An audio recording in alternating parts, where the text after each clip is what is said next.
Welcome sa Dries TV. Kung interesado ka sa ganitong news, huwag kalimutang isubscribe ang ating YouTube channel. Maraming salamat! Welcome po ulit sa ating panibagong update tungkol kina Kim and Paolo Abilino. Sa bawat update natin, tatalakayin natin ang mga pinag-uusapan sa mundo ng social media tungkol kina Kim and Paolo Abilino. Kaya naman kung hindi pa po kayo nakasubscribe dito sa ating channel nako, i-click nyo na po yan and isama nyo na din ang bell button.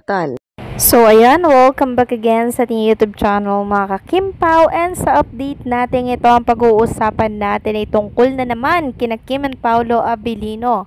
But before that, panpak muna tayo mga ka-Kimpaw dito kay Paolo Abilino. Paolo Abilino, just like his character Jared, is a hard worker in real life. And also, Paolo Abilino is the owner of WASD Film, a film production company that's also a co-producer in the movie Elevator. So nakaka-amaze yung mga character nitong si Paolo Abilino, no? Hard worker in real life, and syempre meron na din siyang mga business. Next topic naman, pag-usapan natin ang post ng Kimpaw International. So ito dapat ay malaman at makarating sa lahat ng fans. Sabi dito, to every Kimpaw fan who truly cares, supporting Kim and Pao goes beyond cheering for them. It means standing by them with respect, with patience, and with love. Right now, they're pouring their hearts into the Alibay. The entire team is working under the sun, under pressure, just to bring us a story worth waiting for. The least we can do is give them space to create without disruption, leaks, or noise. Please do not take or share unauthorized photos or videos. Let's not risk the scenes, the surprise, and the magic they're building. One careless post can ruin a week of hard work, but one act of respect that speaks volumes. KPI strongly discourage any form of disrespect toward the production team and cast, most especially to Kim and Pao. Let's protect what we love. Let's wait for the official release from Dreamscape and lift it up with pride. So para po ito sa mga netizen na nag-video, nag-picture ng mga eksena po ni Kim and Paolo Abilino. Sana last na po yung nangyari kanina. Samantalang pag-usapan natin itong panibagong post ni Direk Jojo Sagin. Sabi niya, grabe nangyari kanina. Nawalan na kami ng boys. Kakasabi umalis sa area kasi nakikita sila sa camera. Not to take pics or videos, wala rin. Now it's all over social media. Yes mga ka-Kimpaw, and kaka-check ko nga lang po ng video na pinost ng isang page dito sa Facebook.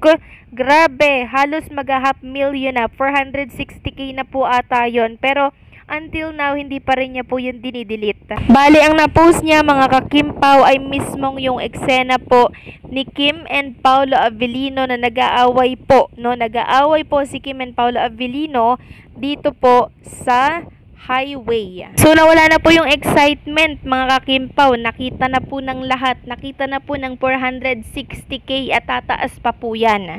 So nawalan po ng trail mga ka-Kimpaw, 'di ba, yung serye ni Kim and Paolo. Kasi unti-unti na pong inilalabas yung dapat ay sikreto lamang. So nawala yung excitement kasi napanood na po nila Wag sana nilang i-post yung mismong sinushoot or tinitaping po ni Kim and Paolo Abilino kasi eksena na po mismo yung pinost nila. Kaya ngayon, kalat na kalat po sa lahat ng social media platform mga ka-Kimpaw yung eksenang yon ni Kim and Paolo Abilino na nag-aaway sila dito po sa highway. Alam ko, napanood nyo na po yan mga ka-Kimpaw, at ayoko rin naman pong i-share yung mga video na yan at yung mga picture na yan na mula po sa mga unauthorized po na source. Kasi alam nga natin mga ka-Kimpaw na mahigpitong pinagbabawal yan until hindi pa po inilalabas yan ng Dreamscape. Dapat sila po ang maunang mag-focus niyan kasi syempre respeto na lamang po sa kanila, and syempre kay Kim and Paolo Abilino na nagpapakahirap, nagpapakababad po under the sun, 'di ba, para lamang po meron tayong abangan sa kanilang project. Tapos ganito ang gagawin ng iba. Siguro mga hindi pans yung iba dyan, mga kakimpaw, yung nagkakalat po ng mga video ni Kim and Paolo Avellino mula po doon sa eksena po nila dito sa Alibay, kasi hindi po nila alam yung mga policy basta na lamang sila maka-video tapos ipopost nila sa social media. So hindi po sila siguro aware. Ngayon ang pinost sa social media, nakuha na po hanggang sa kumalat na ng kumalat yung eksenang yun na kung saan nag-aaway nga po si Kim and Paolo Avellino. Syempre meron pa rin mga katanungan yun, ba't nag-aaway si Kim and Paolo Avellino sa highway, 'di ba? So hindi natin 'yan alam. 'Yun lang naman yung nakita po nila, and wala naman pong nakuha na voice yung video na 'yun, kung ano pong sinabi ni Chinita Princess. Basta acting lang yung nakuha nila, pero talagang malalaman mo na nag-aaway kasi nagsisigawan sila, pero hindi naman po rinig kung ano yung mga pinagsasasabi doon ni Kim kay Paolo Avellino. So, eto nga yung mga naging komento ng mga Kimpaw Nation, no? Wala nang thrill, mga mi, kung bawat move nila sa taping kinukunan natin. Wala nang privacy. Sabi ba ng isa, okay lang manood, nakikiusap sila direct na wag i-post or video, let ABS-CBN and Dreamscape after ng shooting, tapos saka na lang i-repost ng i-repost. So siguro day 3 nila bukas, mga kakimpaw, no? Day 3 nila dyan sa Cebu mag-taping.